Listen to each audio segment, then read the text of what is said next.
Welcome दोस्तों, welcome to our YouTube channel G V study point. आज हम पढ़ेंगे chapter 2 class 10th polynomial. Class 10th chapter 2 polynomial exercise करने से पहले हम जान लेते हैं उसमें क्या आपके इम्पोर्टेंट कॉन्सेप्ट हैं, क्या क्या उसमें फॉर्मूला यूज़ होंगे जिससे कि जो हमारी एक्सरसाइज है वो ईजिली सॉल्व हो जाए। तो सबसे पहले आ जाते हैं पॉलिनोमियल, जो हमारी एक्सरसाइज है। पॉलिनोमियल के हम सबसे पहले इम्पोर्टेंट टॉपिक्स पढ़ेंगे, इम्पोर्टेंट टॉपिक्स के बारे में जानेंगे कि पॉलिनोमियल में एक्चुअली होता क्या है।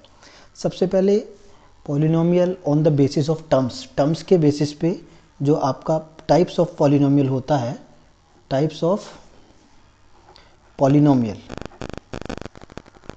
टाइप्स ऑफ पॉलिनोमियल अगर मैं टर्म्स के बेस पे बात करूं, ठीक है, on the basis of term, on the basis of term,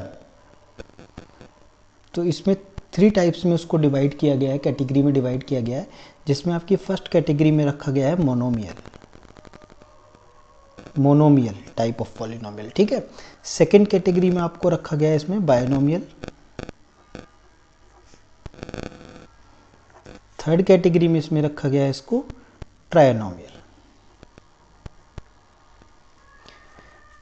जैसे कि यहाँ पे लिखा हुआ कि on the basis of term, की जो टाइप्स ऑफ पॉलिनोमियल है on the basis of terms है। तो टर्म्स मतलब ऐसा पॉलिनोमियल जिसमें एक सिंगल ही टर्म होती है, मतलब नंबर ऑफ टर्म्स जिसमें 1 होती हैं, तो वो आपका मोनोमियल होता है। फॉर एग्जांपल जैसे कि मैं लिख सकता हूँ 3x, ठीक है, तो ये आपका एक मोनोमियल हो गया। इसी तरह से मैं लिख सकता हूँ 4t, तो ये भी आपका क्या हो गया, मोनोमियल हो गया। मैं लिख सकता हूँ 5y, मोनोमियल हो गया। 8x स्क्वायर, मोनोमियल हो गया, ठीक है। अब आ जाते हैं बायनोमियल। बायनोमियल क्या होता है कि ऐसा पॉलिनोमियल जिसमें नंबर ऑफ टर्म्स 2 होती हैं। फॉर एग्जांपल 4x प्लस 3, ठीक है। For example 9x plus 1, for example 8y plus 2, ठीक है।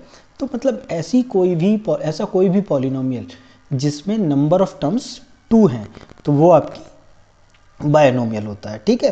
ट्राइनोमियल जिसमें नंबर ऑफ टर्म्स आपकी 3 होती हैं। For example x square plus 3x plus 9, ये मैंने इस तरह से लिख दिया, तो मुझे पता है इसमें 1 टर्म, 2 टर्म एंड 3 टर्म, तो इसमें नंबर ऑफ टर्म्स जो हो रही हैं वो आपकी 3 हो रही हैं, तो इसलिए इसको ट्राइनोमियल बोला जाएगा। तो ये था polynomial on the basis of terms. अब बढ़ते हैं पॉलिनोमियल का types, types of polynomial, types of polynomial on the basis of degree, on the basis of degree, on the basis of degree. Degree के बेसिस, डिग्री मतलब कि जो आपका polynomial है उसकी पावर कितनी है, उसकी पावर कितनी है। फॉर एग्जांपल कि इसमें आपका 3 कैटेगरी में इसको डिवाइड किया गया है। इसमें आपका आता है फर्स्ट लीनियर पॉलिनोमियल, सेकंड आपका इसमें आता है क्वाड्रेटिक पॉलिनोमियल, थर्ड इसमें आपका आता है क्यूबिक पॉलिनोमियल, ठीक है। लीनियर पॉलिनोमियल ऐसे पॉलिनोमियल जिसमें पॉलिनोमियल की डिग्री 1 होती है, ऐसे पॉलिनोमियल को हम लीनियर पॉलिनोमियल कहते हैं। For example 3x plus 4, okay, for example 9x plus 5, for example 8x। यहाँ पे किसी भी पॉलिनोमियल पे पावर चढ़ी हुई नहीं है। पावर चढ़ी हुई नहीं होती है, इसका मतलब 1 पावर उसको कंसीडर करते हैं, क्योंकि यहाँ पे वेरिएबल अवेलेबल है। तो ऐसे पॉलिनोमियल्स को हम बोलते हैं लीनियर पॉलिनोमियल। सेकंड हमारा होता है quadratic polynomial. For example 4x square plus 3, okay, 9x square plus 5, 8x square plus 4। तो ऐसे पॉलिनोमियल जिसमें पावर आपकी 2 होती है उसको हम बोलते हैं quadratic polynomial. Third cubic polynomial, तो ऐसे पॉलिनोमियल जिसमें पावर आपकी 3 होती है, ऐसे पॉलिनोमियल को हम बोलते हैं क्यूबिक पॉलिनोमियल। तो ये थे आपके polynomial on the basis of degree. Degree मतलब पावर, जितनी भी पॉलिनोमियल की जो भी हाईएस्ट पावर होती है उसको उस पॉलिनोमियल की डिग्री कहते हैं। फॉर एग्जांपल जैसे मैं डिग्री ऑफ पॉलिनोमियल की बात करूं, डिग्री ऑफ पॉलिनोमियल, तो डिग्री ऑफ पॉलिनोमियल का मतलब होता है कि जो भी आपका पॉलिनोमियल है जिसमें उसकी जो हाईएस्ट डिग्री होगी वो उसका पॉलिनोमियल होगा। फॉर एग्जांपल अगर मैं लिख देता हूँ 2x की पावर 4 प्लस 3x की power 3 plus 4x square plus 2x plus 9, तो अगर मैं इस पॉलिनोमियल की डिग्री की बात करूं तो इसमें सबसे जो हाईएस्ट पावर है वो हमारी है 4, क्योंकि यहाँ पे 2x की पावर 4 है, 3x की पावर 3 है, तो जो सबसे हाईएस्ट पावर है वो है आपकी 4। तो इसलिए इस पॉलिनोमियल की डिग्री जो होगी, डिग्री ऑफ पॉलिनोमियल जो होगा, डिग्री ऑफ पॉलिनोमियल की अगर मैं बात करूं तो इस पॉलिनोमियल की डिग्री होगी, कितनी होगी, वो होगी आपकी 4।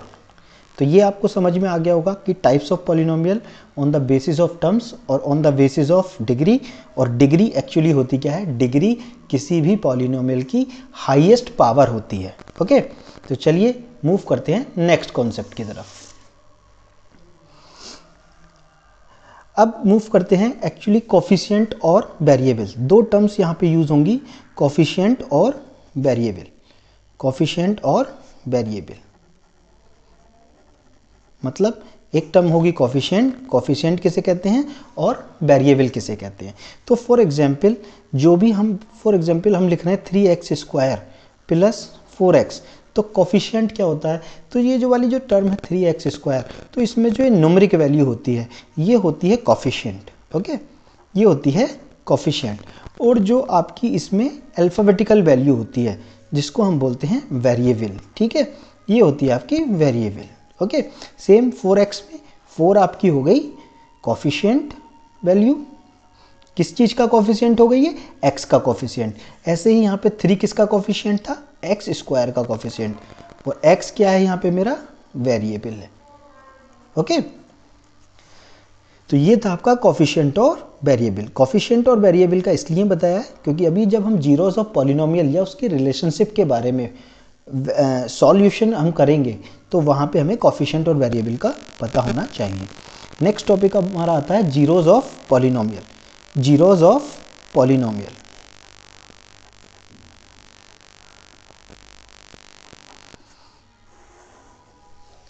जीरोस ऑफ पॉलिनोमियल में क्या होता है कि जब भी हम किसी भी पॉलिनोमियल का सॉल्यूशन करते हैं तो उसका हम जीरोस निकालते हैं। फॉर एग्जांपल जैसे कोई भी हमारा पॉलिनोमियल है x square plus 3x plus 4, तो यहाँ पे इस पॉलिनोमियल के जीरोस कितने निकलेंगे, जीरोस मतलब x की वैल्यूज़ के सॉल्यूशन कितने निकलेंगे।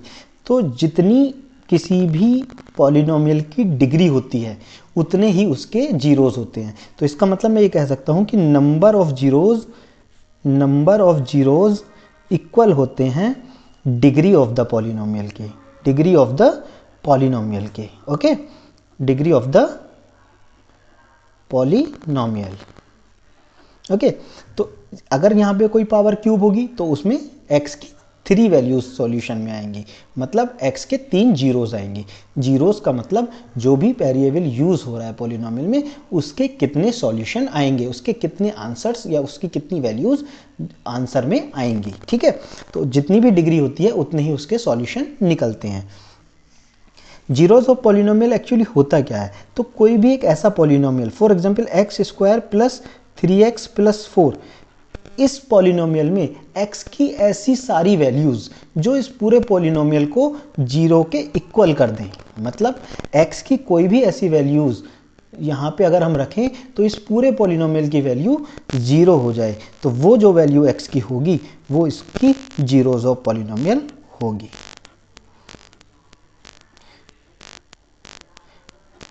ये आप लोगों को सब समझ में आ गया होगा कि जीरोस ऑफ पॉलिनोमियल एक्चुअली होता क्या है। तो कोई भी पॉलिनोमियल जिसमें x या जो भी वेरिएबल दिया होता है, कोई ज़रूरी नहीं है वहाँ पे x हो, y हो सकता है, t हो सकता है, तो जो भी आपके पॉलिनोमियल में वेरिएबल दिया होता है उसकी ऐसी वैल्यू जिसको रखने पर इस पूरे पॉलिनोमियल की वैल्यू जीरो हो जाए वो आपका जीरोस ऑफ पॉलिनोमियल होता है। फॉर एग्जाम्पल किसी भी हम एग्जाम्पल ले लेते हैं, इसका एग्जाम्पल हमने ले लिया x स्क्वायर माइनस 8। तो एक्स स्क्वायर माइनस 8 हमारा एक पॉलिनोमियल है। तो अब हम इसमें ऐसी x की क्या वैल्यू रखें जिससे कि ये जीरोज ऑफ पॉलिनोमियल हो जाए। तो इसके लिए हम क्या करते हैं, इसके लिए हम x की कोई भी एक ऐसी वैल्यू रख दें जिससे कि इसका जीरो हो जाए। तो यहाँ पे जैसे एग्जाम्पल मैंने लिया, कोई और एग्जाम्पल ले लेते हैं। For example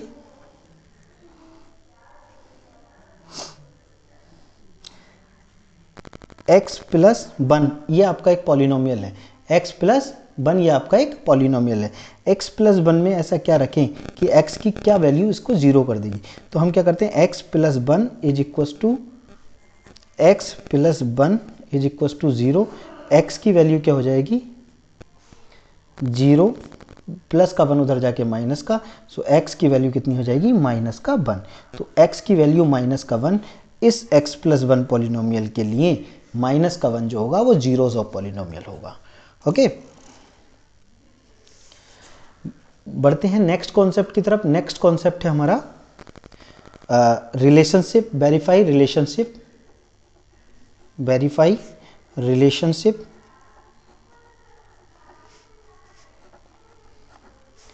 between zeros and there coefficients. Okay, तो यहाँ पे जब हम किसी भी जीरोज के बीच में रिलेशनशिप वेरीफाई करते हैं उनके कोफिशिएंट के लिए, तो हमें दो फॉर्मूला वहाँ पे याद करने होते हैं। फर्स्ट फॉर्मूला हमारा sum of zeros, sum of zeros. Sum of zeros का मतलब होता है, सम ऑफ जीरोज का फॉर्मूला होता है माइनस का v upon a. Okay, second हमारा फॉर्मूला है product of zeros, product of zeros. इसका हमारा फॉर्मूला होता है c अपॉन ए। जैसे हमारा जो स्टैंडर्ड फॉर्मेट होता है किसी भी पॉलिनोमियल का, वो होता है हमारा a x square plus b x plus c is equals to 0। तो यहाँ पे a क्या होता है, a हमारा होता है कोफिशिएंट ऑफ x का स्क्वायर, b हमारा क्या होता है, b हमारा होता है कोफिशिएंट ऑफ x, और c हमारा क्या होता है, c होती है हमारी यहाँ पे कांस्टेंट टर्म, कांस्टेंट टर्म। तो सम ऑफ जीरोस का फॉर्मूला हमारा यहाँ पे है माइनस का b अपॉन ए। तो माइनस का b जो भी आपका x का कोफिशिएंट होगा, a जो भी आपका x स्क्वायर का कोफिशिएंट होगा, प्रोडक्ट ऑफ जीरोस c जो भी आपकी कांस्टेंट टर्म होगी, a जो भी आपका x स्क्वायर का कोफिशिएंट होगा।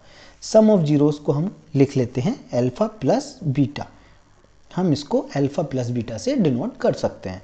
प्रोडक्ट ऑफ जीरोस को हम करते हैं अल्फा बीटा से, ठीक है। तो हम ये भी कह सकते हैं कि अल्फा प्लस बीटा इसका फॉर्मूला होता है माइनस का b अपॉन ए, और अल्फा बीटा इसका फॉर्मूला होता है c अपॉन ए।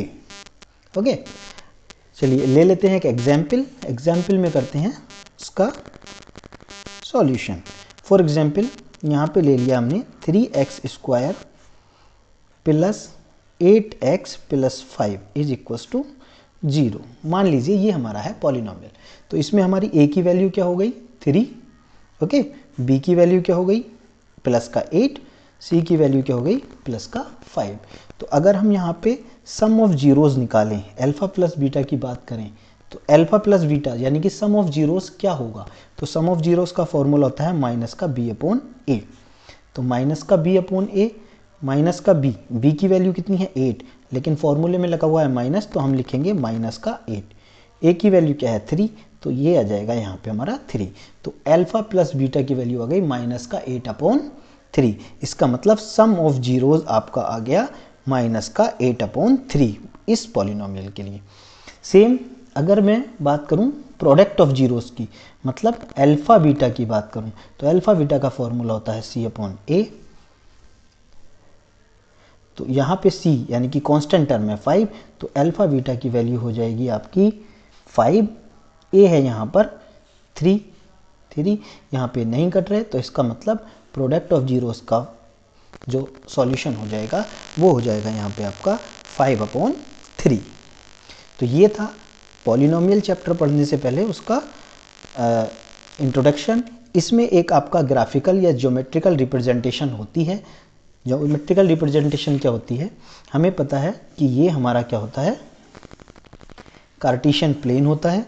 कार्टेशियन प्लेन में ये हमारा एक्स एक्सिस होता है, ये हमारा वाई एक्सिस होता है। मीन्स जो आपका हॉरिजॉन्टल होता है वो एक्स एक्सिस, जो आपका वर्टिकल होता है वो वाई एक्सिस। इस पॉइंट को हम बोलते हैं ओरिजिन। ओरिजिन के जो कोऑर्डिनेट्स होते हैं वो आपके 0 0 होते हैं। तो ये जो आपकी एक्स एक्सिस होती है ये वाई एक्सिस होती है। तो ज्योमेट्रिकल रिप्रेजेंटेशन से हम ये कैसे जाने कि हमारे पॉलिनोमियल के कितने सॉल्यूशन होते हैं। तो यहाँ पे फॉर एग्जांपल अगर हमारी कोई भी लाइन एक्स एक्सिस को इस तरह से काट रही है, मतलब एक्स एक्सिस को नहीं काट रही है या टच नहीं कर रही है किसी भी पॉइंट पे, तो वहाँ पे नंबर ऑफ जीरोज निकलेंगे, नंबर ऑफ जीरोज आपके नहीं निकलेंगे, यानी कि नंबर ऑफ जीरोज 0 हो जाएंगे, कोई भी आपका सॉल्यूशन नहीं निकलेगा। सेम अगर आपकी मान लीजिए कि कोई भी ग्राफिकल रिप्रेजेंटेशन आपकी एक्स एक्सिस को 1 पॉइंट पर काट रही है, 1 पॉइंट पर, तो यहाँ पर इसको मैं लिख देता हूँ 1, तो 1 नंबर पे कोई भी सॉल्यूशन नहीं होगा। इसको मैं लिख देता हूँ लाइन को 2, तो अगर आपका की कंडीशन इस तरह से है कि वो एक्स एक्सिस को 1 पॉइंट पे काट रही है या टच कर रही है, तो यहाँ पे आपके नंबर ऑफ जीरोज निकलेंगे 1। ओके, सेम अगर आपकी कोई भी ग्राफिकल रिप्रेजेंटेशन इसको इस तरह से काट देती है, तो यहाँ पे उसने काटा है 1 2 3, कितने टाइम काटा है उसने, एक्स वाले एक्सिस को ही हम सिर्फ देखते हैं, 1 2 और 3, यानी कि नंबर ऑफ जीरोज थर्ड वाले केस में हो जाएंगे आपके 3। तो इससे हमें ये पता चलता है कि एक्स एक्सिस वाली लाइन को जो हमारी ग्राफिकल रिप्रेजेंटेशन में जो लाइन हम ड्रॉ करते हैं वो एक्स एक्सिस को जितनी टाइम्स कट करती है या टच करती है उतने ही उसके जीरोज होते हैं। ओके, तो ये था हमारा आज का पॉलिनोमियल का इंट्रोडक्शन। अब हम मूव करते हैं एक्सरसाइज में। एक्सरसाइज आपका हमारा जो सॉल्यूशन है वो है हमारा नेक्स्ट वीडियो में।